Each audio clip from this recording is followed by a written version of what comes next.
Welcome back. So let's set the foundation real quick for what this episode is about, right?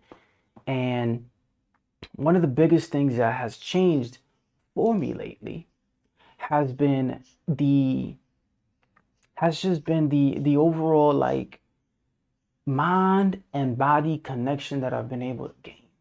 And I'm not talking just, like not just like in exercise and whatnot, like when I'm exercising. No, I'm talking like this is a real thing for me, right? Like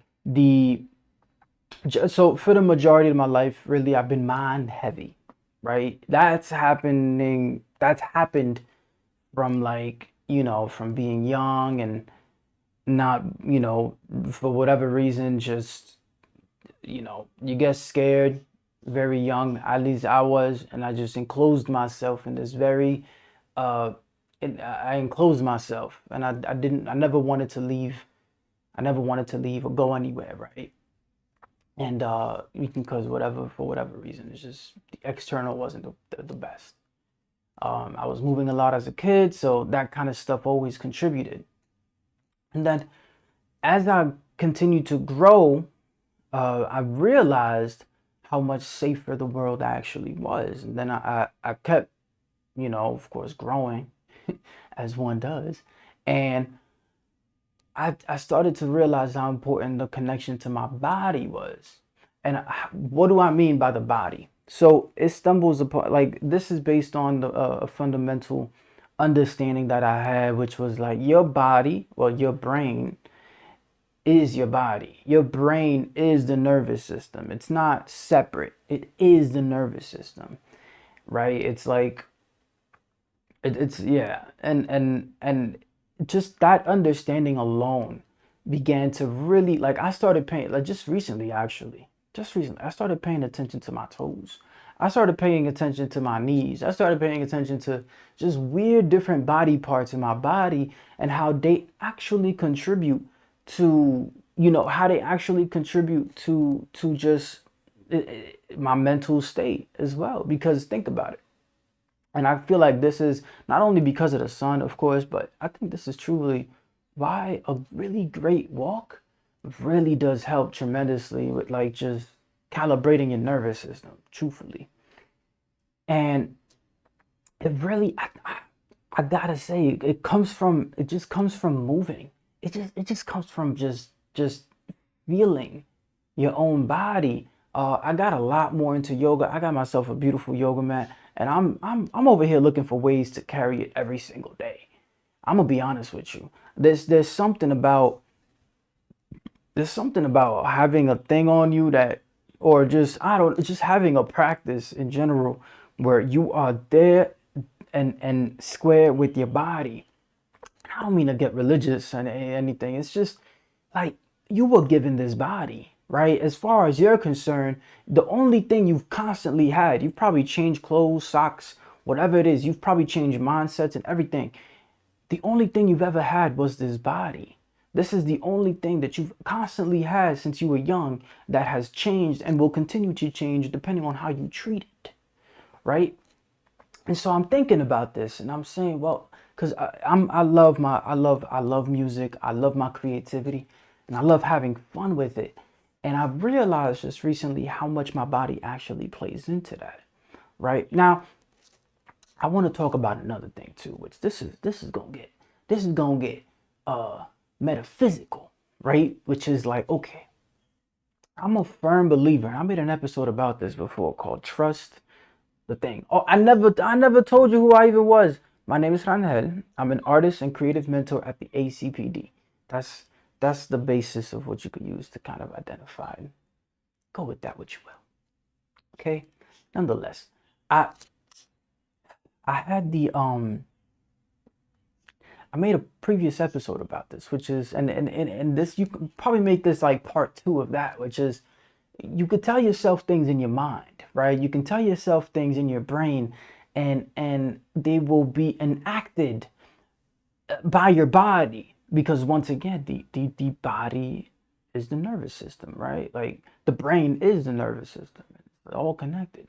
So it's like, all right, well, and that's something I really wanted to talk about, which is like, well, if you're looking to do certain things in your life or be somebody, you're gonna have to have the right thought processes going on in your head so that your body, and not only the right thought processes, but you gonna also need the right ability physically to carry it out, or at least the trust in your own physical paralysis to get these things done, right? And I'm thinking like you should be moving like, if your body could be anything, right? If you could physically be anything, uh, in conjunction to what your mind is saying, then that's really what you should kind of go ahead and be. That's really what, if you want to wake up and say you want to be a dragon, or you want to be, I told you this is gonna get metaphysical, but if you want to be whatever you want to be, your body should be able to accomplish that, right? And it's through that practice that you have with your own body that you get to truly see and understand that. Lately, I've been thinking about combining yoga with prayer and a bit of like affirmative, like mental affirmativeness. And the reason for that is because it's the most important thing. And it could potentially be the thing I do the most, as soon as I wake up. Granted, I'll have to leave my mat open overnight because then I'll just wake up. And anyway, that's different. That's besides the point.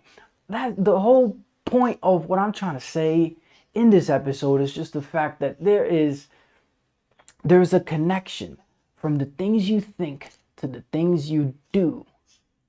And the more connected you are to the things you do, the more connected you are to your body, the more you're willing to feel your own body as you think, the more, and you'll see that connection. You'll see that connection. And here's another tip, which is a big one. And this is one that's been helping me a lot. I have people close to me that I love. Now, the problem is nobody's perfect. I'm not saying that they should be. I'm saying this. Let me cook. So what I'm trying to say here is, you have people and you are constantly consuming other people's voices, right? You kind of become like a soundboard in a way, right? And if you drink a lot of water, which will help your nervous system a lot with the whole, feeling thing. In a nutshell, what I'm trying to basically say is, utilize your ability to think autonomously to take over the negative voices in your head and make them positive, right?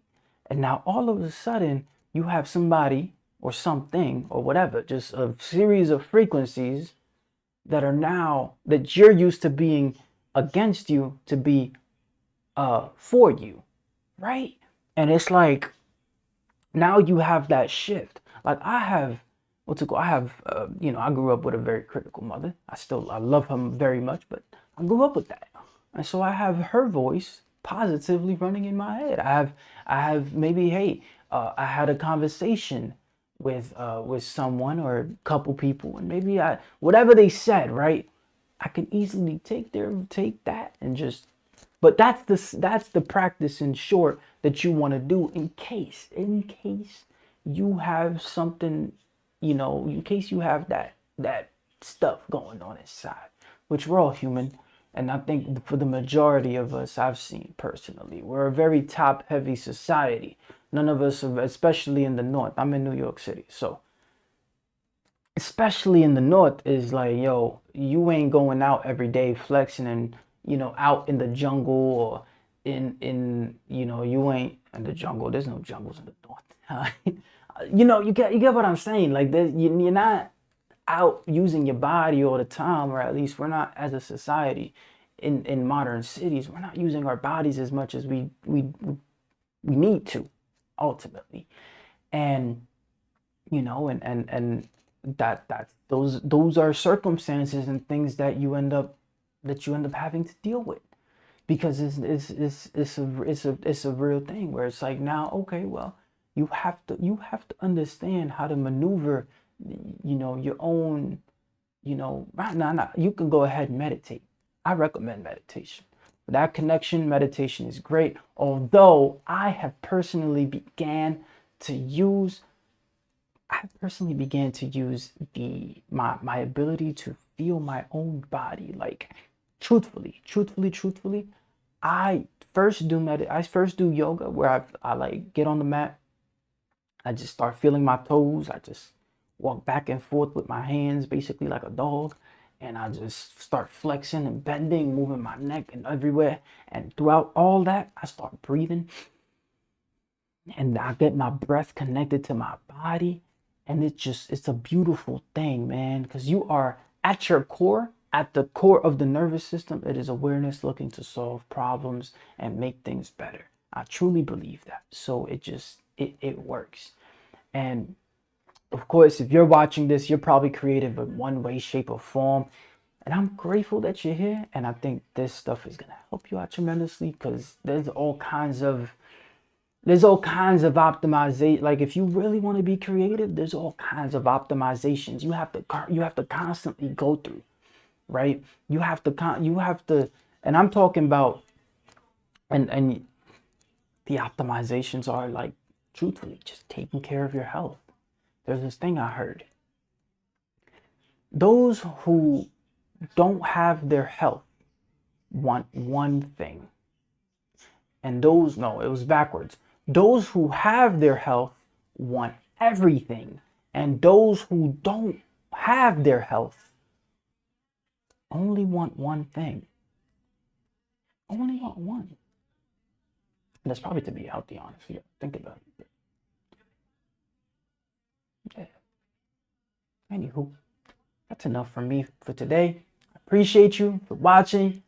A link to the Devote sweater will be down below. If you like all the stuff that I was talking about today and are really about devoting to your creativity, and you love this stuff, and in addition to that, you want like a very stylish black sweater designed by me with my signature on the front, and a beautiful design on the back that I freehanded, a link will be down below to that. And if you are also most likely a creative, sign up for the mentorship. It's one-on-one mentoring with me. We basically get you clear, get you find out what brings you fulfillment, what brings you, and get you very clear and on direction towards more fulfillment and more clarity towards your life. If you're creative, you will benefit tremendously from that. A link will be down below. That being said, thank you. Thank you. If you got anything from this episode, please leave a like, and I will see you on the next episode. Peace.